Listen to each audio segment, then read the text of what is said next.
Welcome to Tiniest Voice of Hope. I'm Emily, and I'm so glad you are here today. Let's talk about something that truly matters. Love versus arranged marriage, or marriage by choice versus family chosen marriage. എല്ലാ കാലത്തെയും ഒരു controversial ടോപ്പിക്കായിരുന്നു അതല്ലേ.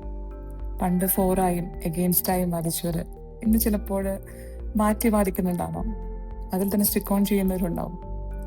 ഒരു long years of dating എല്ലാം കഴിഞ്ഞ് വിവാഹം ചെയ്ത് മനോഹരമായി ജീവിക്കുന്നവരും വീട്ടുകാരുടെ അറിവോടെയും സമ്മതത്തോടെയും ഒരു പങ്കാളിയെ ചൂസ് ചെയ്ത് അടിപൊളിയായിട്ട് ലൈഫ് കൊണ്ടുപോകുന്നവർ നമ്മുടെ ഇടയിൽ തന്നെയുണ്ട്. അറ്റ് ദ സെയിം ടൈം ഒത്തിരി നാൾ അറിഞ്ഞ് മനസ്സിലാക്കി വിവാഹിതരായിട്ടും ജീവിതയാത്രയിലെടുത്ത തീരുമാനം എപ്പോഴോ തെറ്റായിപ്പോയി എന്ന് മനസ്സിലാക്കിയവരും ജീവിതം പാതിയിൽ ഉപേക്ഷിച്ചു പോയവരും ഒട്ടും ചെറുതല്ല നമ്മുടെ സമൂഹത്തിൽ. ഒരു സിനിമയിലെ ഡയലോഗ് പറയുന്നത് പോലെ ചിലർക്ക് ശരിയാകും, ചിലർക്ക് ശരിയാകില്ല, ചിലപ്പോൾ ശരിയാകും, ചിലപ്പോൾ ശരിയാകില്ല. ഈ ടോപ്പിക്ക് പണ്ട് മുതലൊരു കോൺട്രവേഴ്ഷ്യൽ ടോപ്പിക് തന്നെയാണ്. നമുക്ക് അങ്ങോട്ടൊന്നും പോകണ്ട. എന്നെ ഒത്തിരി ഇതിനെക്കുറിച്ച് ചിന്തിപ്പിച്ചൊരു കാര്യം, ഞാൻ കുറച്ചു നാളും മുമ്പ് പരിചയപ്പെട്ട ഒരു വ്യക്തിയായിരുന്നു. 8 വർഷം പ്രണയിച്ചു വിവാഹം കഴിച്ച വ്യക്തി. കല്യാണം കഴിഞ്ഞ് ചുരുങ്ങിയ വർഷം കൊണ്ട് തന്നെ ലൈഫ് അയാൾ ഒട്ടും എക്സൈറ്റഡ് ആക്കുന്നില്ല എന്നെനിക്ക് പറഞ്ഞു. ഏതൊരു റിലേഷൻഷിപ്പിലും ഉണ്ടായിരിക്കേണ്ട ഒരു കോർ പാർട്ടുണ്ട്, അത് ശരിക്കും സ്നേഹവും പ്രേമവുമാണ്. ഈ ഒരു കോർ പാർട്ടില് പ്രേമം നഷ്ടപ്പെട്ടു പോയാൽ ലൈഫ് നമ്മൾ അത്രത്തോളം എക്സൈറ്റഡ് ആക്കത്തില്ല.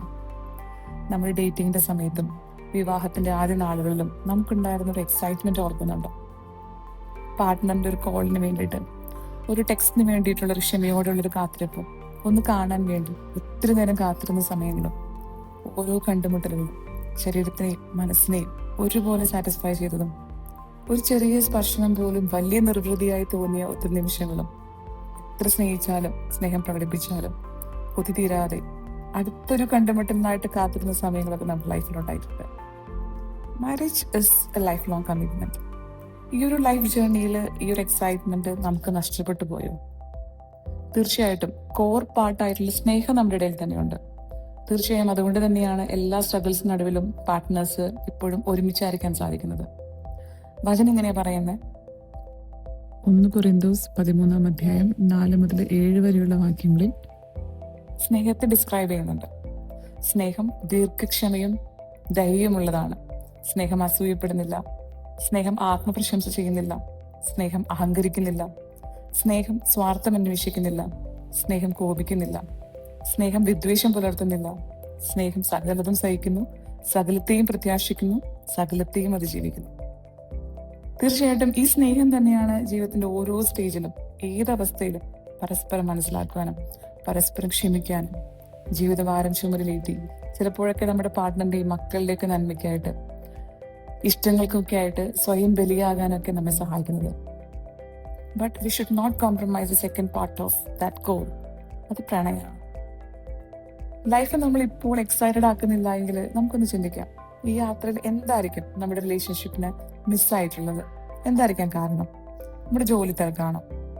അതോ രണ്ടെൻറ്റും കൂട്ടിമുട്ടിക്കാനുള്ള ഒരു ബന്ധപ്പാടിലാണോ? നമ്മുടെ റെസ്പോൺസിബിലിറ്റീസ് ഒക്കെ കൂടിപ്പോയതാണോ? അസുഖങ്ങളാണോ? ആകുലതകളാണോ? മുറിവുകളാണോ? അതോ പരസ്പരം ആക്സെപ്റ്റ് ചെയ്യാൻ പറ്റാത്തതാണോ? ഞാൻ മുന്നേ പറഞ്ഞ പോലെ മാരേജ് ഇസ് എ കവനന്റ്. മരണത്തിൽ മാത്രം അവസാനിക്കുന്ന ഒരു ഉടമ്പടി ബന്ധമാണ് പാർട്ട്നേഴ്സ് തമ്മിലുള്ളത്.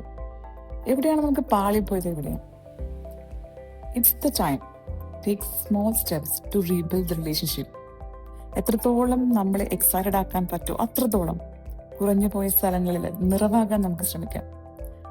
ചിലപ്പോൾ ചെറിയൊരു യാത്രകളായിരിക്കാം, ചെറിയൊരു സംസാരങ്ങളായിരിക്കാം, സ്വപ്നങ്ങൾ പരസ്പരം പങ്കുവെക്കുന്നതായിരിക്കാം, ഒരുമിച്ചുള്ള ഭക്ഷണമായിരിക്കാം, ഒരുമിച്ചുള്ള പ്രാർത്ഥനകളായിരിക്കാം, ഒരുമിച്ചുള്ള ഷോപ്പിംഗ് ആയിരിക്കാം, അല്ലെങ്കിൽ ലോങ് വാക്ക് ആയിരിക്കാം. എന്തായിക്കൊള്ളട്ടെ, ഓരോ റിലേഷൻഷിപ്പും യുണീക്കാണ്. അവരുടെ ആവശ്യങ്ങൾ യുണീക്കാണ്. Try to find out and take small steps until life begins to excite you.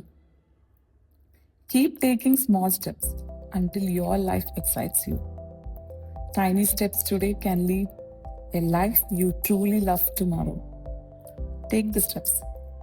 നഷ്ടപ്പെട്ടു പോയ പ്രണയം തിരിച്ചു പിടിക്കാൻ, എൻ്റെ കൂടെയുള്ള നിമിഷങ്ങൾ എൻ്റെ പാർട്ട്ണർ എക്സൈറ്റഡ് ആവാൻ. Take small daily steps to increase the happy hormones while reducing the stress hormone cortisol. Wishing you a beautiful life and a peaceful heart. This is tiniest voice of hope. Small voice, big hope. See you next time.